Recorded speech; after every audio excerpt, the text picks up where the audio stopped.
chocolate malt on. I need some malt scotch.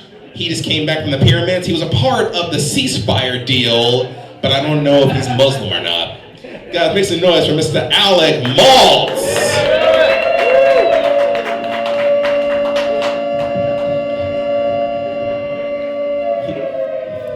All right.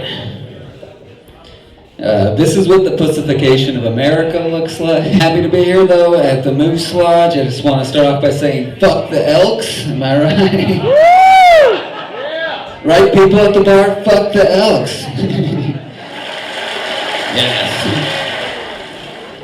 If I can't get the real thing, I'm happy to get the sound effect. I like it. I don't know. I am happy to be here. I'm just happy I made it, if I'm being honest with you, because I just flew in to Los Angeles, and right before I took off, the pilot got on the intercom, and he was like, "Welcome to Delta, man. Don't worry, everything gonna be alright." And I was just like, oh great, this is how I die. Because listen, Jamaican, way too laid back an accent to be flying a plane. You know, like there's nothing about a Jamaican accent that says, I'm definitely gonna remember to put the landing gear down. Yeah, and just to be clear, it's an accent thing, not a race thing. Like I would be just as scared if the pilot got on the intercom and he was like, top of the morning to you laddies. I'd be like, I hope this is one of them planes you have to start with a breathalyzer. The only way it's about race, if I'm being honest, is that I would be 10 times as afraid if the pilot with the Jamaican accent came out of the cockpit and he was white. Yeah, she's like, I don't know, maybe spend a little less time learning a fun accent and a little more time flying a plane. I don't know, because there's just some accents that don't fit the job, right? You know, like you'd hate to be at Disneyland and be riding the Disneyland Railroad and have the conductor be like, welcome to the most wonderful place in the world. Show me your papers, please. Like, I'm not falling for that one again, guy. I saw one of my favorite things, though, on the drive in here today, and that was alumni college plates on a really shitty car. Right? Because that is the worst advertising for that school possible. You know, it's like, yeah, go to UCSD, and you too could one day be the proud owner of a used Ford Fiesta. I don't know, it's just a weird combination of pride to have in your school, right? To on one hand have enough pride in your school to put alumni plates on your car, but at the same time not enough pride in your school to not have that car be a 1992 Hyundai. Like, I don't have alumni plates on my car, but I hated my college. I just feel like my car is going to need a couple more dents and to develop a drinking problem before it's an accurate representation of the University of Denver.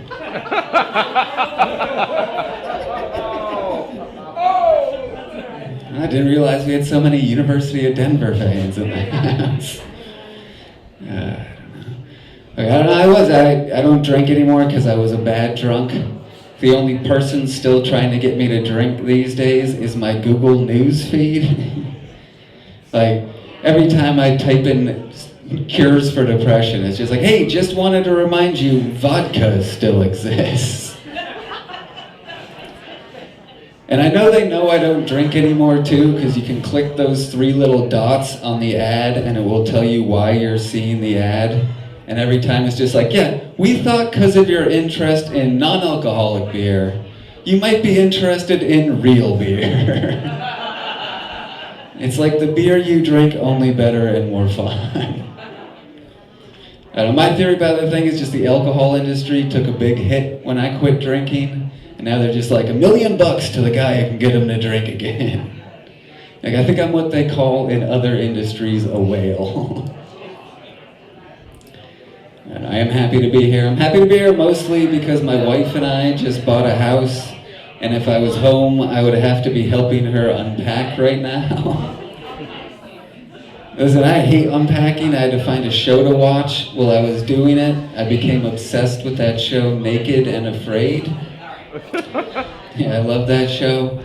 My wife hates that I watch it though. She's always just like, you just watch that for the naked people. And I'm always like, honey, it's so much more. They are also afraid. I don't know, I feel like all she'd have to do to not be angry at me for watching that show though is just sit down and watch an episode. Because it turns out most of the people on Naked and Afraid. First thing I did when I started watching it was Google which episode do they bang on. 18 seasons, hasn't happened once. That means for 18 seasons, these people have just been alone, naked in the woods, nothing better to do, and every time just been like, yeah, let's go eat maggots. And then that's what they do. That is the whole premise of the show. And if I'm being honest though, it's not about the nudity, especially because Disney Plus does this real interesting thing where they don't blur the butts, they only blur the bits. So it's created this fun little game for me I like to call What's Beneath the Blur.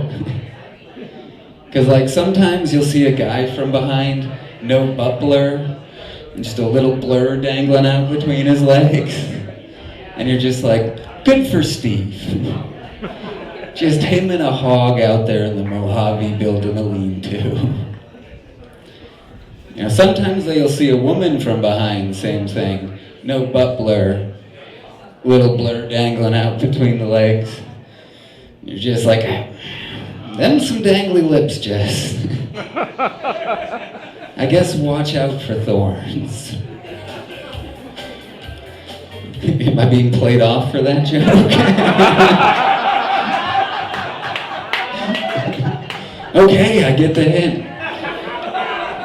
This is a no dangly lip talking bar, okay? Moose knuckle, I guess it fits. I don't know, I feel like every guy remembers the first time they saw a naked lady in their life. I remember the first time I saw a naked lady. My parents were in the other room. I was like 10 years old. They were watching Silence of the Lambs. I snuck in, saw a naked lady dancing around all seductively. Thought I was cool, told all my friends about it. This guy's ahead of me already.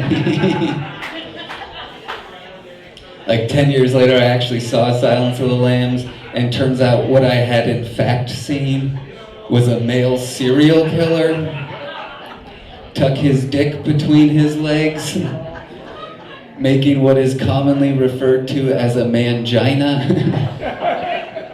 and then dance around in front of a mirror going, would you fuck me? 'Cause I'd fuck me. Sometimes I think back on that moment in my life and go, you know, I turned out okay, all things considered. Like, I didn't turn out that great, but it could have been so much worse, right? You know, like, at least I'm not like, hey, honey, I'm sorry, but the only way I can get hard is if Anthony Hopkins leaves me an elaborate set of clues to the bedroom.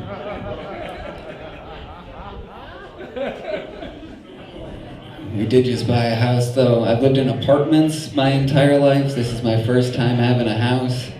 Especially because I work from home, no one told me that every day a solicitor actually shows up at your door. So like every day I'm like, oh great, my Amazon order's here. And then some guy's like, are you happy with your home security? I'm like, not today, I'm not. Hey, come back when you're my crazy straws, please. I hate being dicks to those guys though, because I also perform for a living, so I feel like it's bad karma. Like I want them to leave, but I want them to feel like it was their choice to leave. So what I've started doing is just getting way more excited than they are about whatever they're selling. So I'll just be like, you're selling magazines? No way, I'm selling magazines. How many subscriptions do you want? Kim Jurgensen's running for mayor. No way, I want to run for mayor. Tell her I'll vote for her if she votes for me. My favorite though is like when a Latter-day Saint shows up at the door because they've never seen an excited person before in their life. And I'm just like, yeah, I believe in your Lord and Savior. Do you want to believe in mine? He's got 7 legs and lives inside a pomegranate. I think you're going to dig him. Oh no, where are you going? You're not going to stay for my spiel? I do like living in a house. The only thing I hate about it is that there's a crawl space underneath my house, and I am terrified. My entire house, where all of my nightmares live. You know, like if you're wondering what I'm scared of the dark, I'm scared of spiders, I'm scared of snakes, I'm scared there's an escaped convict living under there. You know, but to be honest, it doesn't matter what's under there, right? Because you take anything, you put it in a crawl space, instantly more terrifying, right? Like mailman waving to you from the street, nothing scary about that. Mailman waving to you from a crawl space. Literally the premise of multiple horror movies. Right? Because there's no... Am I getting played off again? No crawl space jokes now? Huh? Okay. Oh, spooky music. I got it. Sorry. I'm not picking up what you're putting down here. Oh, right, because there's no such thing as a story, right, that starts with, so I crawled underneath my house, and ends with, that was the best day of my life. You know, normally it would be like an out of sight, out of mind thing, but the problem is an inspector or someone left a light on in the crawl space, and I know it's on because I can see it coming up through the floorboards at night, and that's just gonna stay on until I move out. Because I've done the math and it's worth 10 cents of electricity a day to not be murdered by an evil clown. You know, it's like, beat that subscription model, Netflix. This weird thing happened to me when I bought a house. I've been anti-gun my entire life, and now that I bought a house, I kind of want to buy a gun. Like, I don't know where that came from. I was anti-gun, and I'm just like, yeah, I get it now. I have to protect my land from my enemies. Yeah. It's like, if someone breaks in my house, what am I supposed to do? Scare them off with all these muscles? I'm worse than that guy. You know, and it's hard. It's a hard subject to get an unbiased opinion on, especially these days. Right, because everything's so biased. You'll turn on NBC News, and they're just like, well, statistically, you're more likely to hurt yourself with a gun than you are an intruder. It's like, okay, no gun. Then you turn on Fox News, and they're like, coming up at 5 p.m., get a gun, pussy. It's just like, well, they're both making good points now. Here's the thing, though. Buying a house took all the money I have, so it's not like I have anything nice in my house. Like, the most expensive thing in my house right now is my parents' Netflix password. So I feel like what I'm actually would be guarding myself against is someone who broke into my house and is now just so upset that they can't find anything nice to steal. Yeah, because what do you want me to be like? Put the Kirkland down and nobody gets hurt. My wife and I just moved to LA. It's a weird time to move to LA, especially because my wife is half Mexican and she doesn't speak very good English. Don't get me wrong, she doesn't speak any Spanish. She just doesn't speak very good English either. You know, just if I have to hear the word supposedly one more time. She's always like, I've heard it both ways. And it's like, no, you haven't. You hearing you say it doesn't count, honey. LA is a weird place. You hear some shit in LA you don't hear in any other city in the world. Like the other day, one of my friends was like, that guy can sing, act, and dance. He's a real triple threat. And I was just like, I'm sorry, those are the 3 least threatening skills I can think of. Like, thank God that guy can't knit too, or we'd all be in trouble, huh? You know, because singing, acting, dancing, for sure talents, nothing threatening about them though, right? Like when I think of threatening, I think of like a UFC fighter, and I'd love to see one of them come into the ring just like, and now fighting out of the red corner, he's a mixed martial artist weighing in at 220 pounds, and he once played the role of Jean Valjean in Les Miserables.